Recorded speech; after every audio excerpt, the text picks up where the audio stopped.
Hello, আসসালামু আলাইকুম। কেমন আছেন জানেন?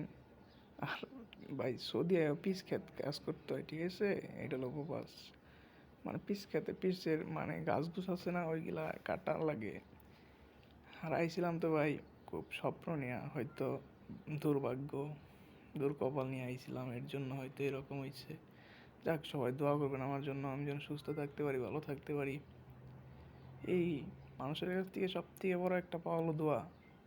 আমি এটাই চাই, ঠিক আছে? হয়তো ভাগ্য খারাপ আজকে, তার জন্য এরকম। জানি না কপালে কি আছে।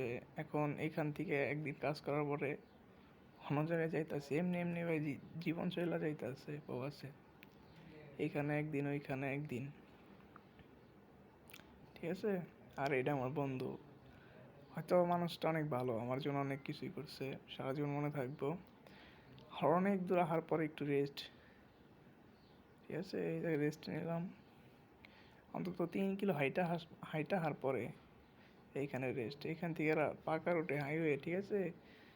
মানে এইখানে আসার পরে পানি পিপাসার কারণে আর কি ওই একটা বাকালা যাইতে হয় এখান থেকে। আর সকালবেলা ভাই একটা রুটি খাই আসছি, 2টা রুটি খাইছি, ঠিক আছে? আর এই একটা গাড়ি ফ্রি নিয়ে যাইতেছে আমগো, 2 কিলো হেল্প করে দিচ্ছে, এটি অনেক কিছু পাওয়া। কেরা কি করে। আর এই যে তেলের পাম্পে বয়ে রয়েছে, আহার পরে গাড়ি থেকে নামাই দিছে। সবাই দোয়া করুন আমার জন্য, হ্যাঁ।